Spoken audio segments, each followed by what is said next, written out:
తపస్వి audio స్టోరీస్కి స్వాగతం. శిలగా మారిన శిల్పము ధారావాహిక జరిగిన కథ.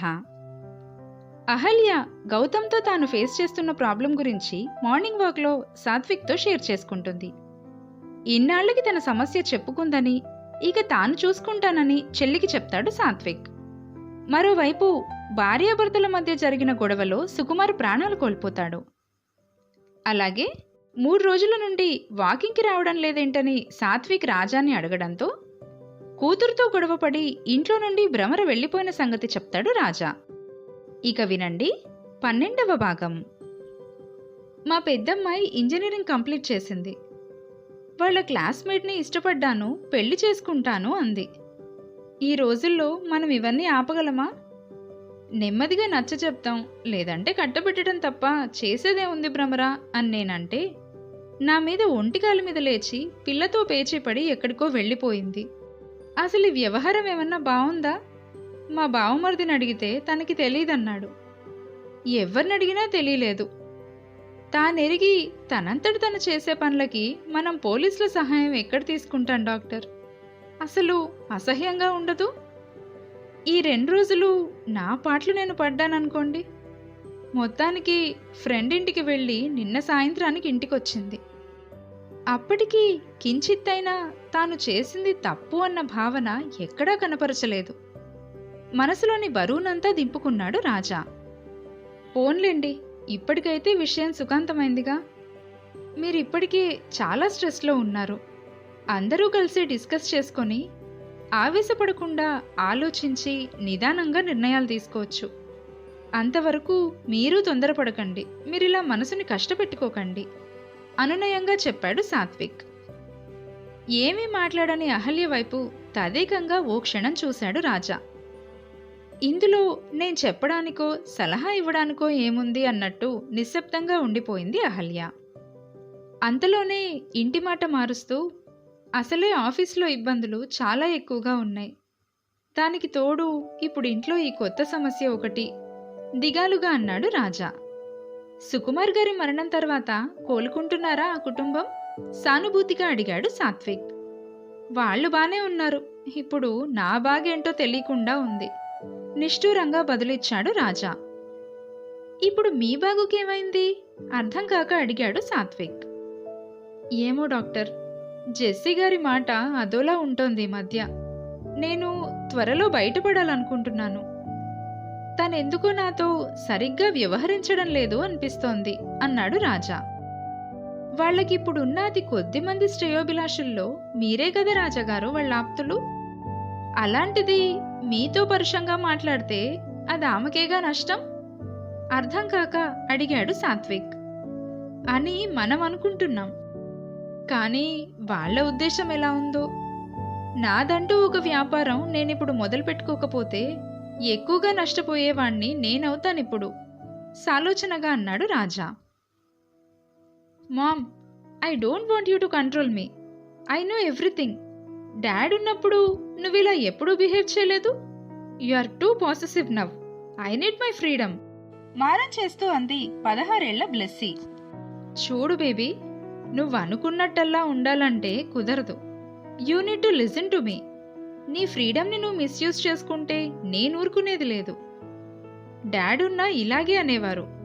కూతురితో ఒకంత పరుషంగానే చెప్పి రాజా వైపు తిరిగి, బ్లెస్సీ ఈ మధ్య మొండిగా తయారవుతోందన్నయ్య. నాకెందుకో దాన్ని ఇంకా కట్టుదిట్టం చెయ్యాలేమో అనిపిస్తోంది. నువ్వేమంటావ్ అంది జెస్సీ. చిన్నపిల్ల కదా జెస్సీ, ఇంకో 2-3 ఏళ్లు పోతే ప్రపంచాన్ని ఇంకా చదువుతుంది. అప్పుడు తనకే పరిపక్వత వస్తుంది అని అకౌంట్స్ చూపించడానికి వచ్చిన రాజా జెస్సీకి సర్ది చెప్పి వెళ్ళిపోయాడు. జెస్సీ, నాకిదేం నచ్చలేదు విసురుగా అంది జెస్సీ తల్లి షీబా. ఏమైందమ్మా అర్థం కాక అడిగింది జెస్సీ. ఆ రాజాకి ఎందుకు అన్ని విషయాల్లోనూ అంత చనువు? ఎంత స్నేహమైనా ఇలా ఇంటి విషయాల్లోకి రానివ్వడం నాకు నచ్చలేదు మరోసారి అన్నది షీబా. రాజా అన్నయ్య కేవలం కుమార్ ప్రాణ స్నేహితుడే కాదమ్మా, నాకు తోడబుట్టిన వాడితో సమానం. జెరిన్ కన్నా ఆప్తుడు అన్నా తప్పులేదు. ఎందుకంటే నష్టాల్లో కూరుకుపోతున్న మా వ్యాపారాన్ని సరైన సమయంలో వచ్చి చక్కబెట్టడమే కాకుండా మా కుటుంబాన్ని నిలబెట్టిన గొప్ప వ్యక్తి తాను. నీకు తెలీదమ్మా, తల్లిని కాలేకపోతున్నానని నేను తల్లడిల్లుతున్న రోజున కుమార్ కూడా నా బాధని అర్థం చేసుకునేవాడు కాదు. అప్పుడు రాజా అన్నయ్యే ఆయనకి ఎంతో నచ్చచెప్పి దత్తత కోసం ఒప్పించాడు. కుమార్ని ఒప్పించడమే కాకుండా ఫాదర్కి చెప్పి బ్లెస్సీని నా ఒడిలోకి చేర్చాడు. ఆయన రుణం ఎన్నటికీ తీర్చుకోలేం. బ్లెస్సీ నా సొంత బిడ్డగానే ఉండాలని నేను అడిగినందుకు ఇక్కడే హాస్పిటల్లో సంతకాల దగ్గర నుండి ప్రతిదీ తయారు చేయించి అలాగే రిజిస్టర్ చేయించిన వ్యక్తి. ఇప్పుడు మన బ్లెస్సీ గురించి ఏదైనా అనే అర్హత అంటూ ఉంటే అది కేవలం రాజా అన్నయ్యకే తల్లితో చెప్పింది జెస్సీ. అందుకే చెప్తున్నానే తల్లి, బ్లెస్సీ నీకు పుట్టిన బిడ్డ కాదు అని తెలిసిన వ్యక్తి అతనొక్కడే. ఏనాడైనా అలాంటి వ్యక్తిని కుటుంబ ఆంతరంగిక విషయాల్లోకి రానివ్వడం పాముకి పాలు పోసి పెంచినట్టే. గిట్టని నాడు దానికేమైనా నూరిపోస్తే, ఈ విషయం అతని ద్వారా తెలిస్తే, అది నిన్ను కాదనుకుంటే, నువ్వు ప్రాణంగా పెంచుకున్న నీ కూతురు నీకు దూరమైతే అప్పుడేం చేస్తావు? ఇన్నేళ్లు రహస్యంగా కాపాడుకున్న శ్రమంతా వృధా అయిపోదా? ఆలోచించు అన్నది షీబ. అబ్బా అమ్మా, చాలు, ఇంకేం మాట్లాడకు. నాకు మెదడు బరువెక్కిపోతోంది. ఈ విషయంలో నేనింకేమీ వినదలుచుకోలేదు కఠినంగా తేల్చేసింది జెస్సీ. కానీ అయోమయమైన ఆలోచనలతో మాత్రం చాలాసేపు సతమతమైంది. నా మాటంటే విలువలేని చోట నేను ఉండను. అసలు ఆ రోజే అన్నాను నేను మళ్ళీ ఊరెళ్ళిపోతానని. నా మాట విన్నారు కాదు. ఇక్కడుండి నా పిల్లల దగ్గరే స్వతంత్రం లేక వాళ్లతో మాటలు పడ్డానికి నాకు అవసరమేముంది? అయినా నేను నా పిల్లల శ్రేయస్సు కంటే ఏం కోరుకుంటానని నా మాట నచ్చకపోవడానికి? అప్పుడే వచ్చిన జరీన్ దగ్గర గొణుగుతూనే ఉంది షీబ. అమ్మా ఊరుకో, ఇదిగో ఇలా చేస్తేనే నిన్ను విసుక్కునేది. వాళ్ళ సంగతి వాళ్ళు చూసుకుంటారు కదా. నిన్ను అడగకుండా సలహాలు, అక్కర్లేని విషయంలో జోక్యాలు ఇప్పటికైనా మానేయమ్మా నచ్చ చెప్పాడు జరీన్. అసలు సుకుమార్ పోయినప్పుడు వచ్చిన షీబ జరీన్ దగ్గరే ఉండిపోవాలనుకుంది. కానీ కొన్నాళ్లకే అత్తాకోడళ్ళకి సరిపడక నెమ్మదిగా కూతురు దగ్గరికి మకాం మార్చేసింది. ప్రతి విషయాన్ని అపార్థం చేసుకోవడం, ఏ విషయాన్నైనా ముందుగా తప్పైన కోణం నుండే చూడటం షీబాకు అలవాటు. కటుగా మాట్లాడడం, ఇతరుల అభిప్రాయానికి విలువ ఇవ్వకపోవడం షీబా గుణాలు. అంచేత ఆమెను దగ్గరికి చేరదీయడానికే భయపడే పరిస్థితి తెచ్చుకుంది. అసలు తల్లిని తన వద్ద ఉంచుకోవాలని అనుకోలేదు జెస్సీ. అల్లుడు పోయినప్పుడు వచ్చిన షీబ ఇలా కూతురి దగ్గరే ఉండిపోతుందని కూడా ఎవ్వరూ అనుకోలేదు. కొడుకు జరీనింటికి వెళ్దామని మొదట్లో అనుకున్నా అక్కడికి కూడా వెళ్లడం అవ్వలేదు. కారణం షీబాకి జరీన్ భార్యకి పడదు. షీబా పెట్టే ఆంక్షలు, ఉంచే అదుపు జెనీలియాకి నచ్చవు. తన పెద్దరిక నిలబెట్టుకుంటూ మాట దక్కించుకుంటే షీబాకి ఎలాంటి ఇబ్బంది ఉండదు. కానీ అలా కాలక్షేపం చేసుకునే మనిషి కాదు తను. అందుకే జరీన్ ఇంట్లో ఉన్న తాను నెమ్మదిగా కూతురింటికి చేరింది. జరీన్, నేను అక్క దగ్గర ఉంటాను. నీ పిల్లలేమో ఎక్కడో హాస్టల్లో ఉంటున్నారు. నువ్వు బిజినెస్ అంటూ తిరుగుతున్నావు. జెన్నీ ఆఫీస్కి వెళ్ళిపోతుంది. జెస్సీ ఎలాగూ అక్కడ ఒంటరిగా ఉంటుంది. అక్కడైతే బ్లెస్సీ కూడా ఉంది. అక్కడైతే కొంచెం తోస్తుంది నాకు కూడా అంటూ మంచి మాటలు చెప్పి బయటపడింది. అది జెరీన్కి కూడా అనుకూలించింది. లేకపోతే ఎప్పుడో ఒకప్పుడు జెన్నీకి తల్లికి మాట రాకమానదు. తాను ఆ తగువులోకి దిగగా తప్పదు. అదే అక్క దగ్గరుంటే రోజు అమ్మని కనీసం చూసి వస్తూ ఉండొచ్చు. అలాగైనా ఇబ్బందికరమైన పరిస్థితి ఉండదు అనుకున్నాడు. షీబా నాటిన విషబీజం జెస్సీ మెదడుపై ఆ రోజు పనిచేయకపోయినా దాని ప్రభావం మాత్రం పోలేదు. క్రమేణా తల్లి అన్న మాటలు జెస్సీ మనసుని పదే పదే తొలిచేయసాగాయి. ఒకవేళ వ్యాపార విషయాల్లో ఏదైనా మోసం చేస్తే, బ్లెస్సీని నాకు కాకుండా చేస్తే, ఏవో తెలియని ప్రశ్నలు, అర్థం లేని భయాలు వేధిస్తున్నాయి జెస్సీని. బ్లెస్సీకి 18 ఏళ్లు రాబోతున్నాయి. ఇంకో సంవత్సరంలో తను మేజర్ అవ్వబోతోంది. తన నిర్ణయాలన్నీ తానే తీసుకునేంత పెద్దదవ్వబోతోంది.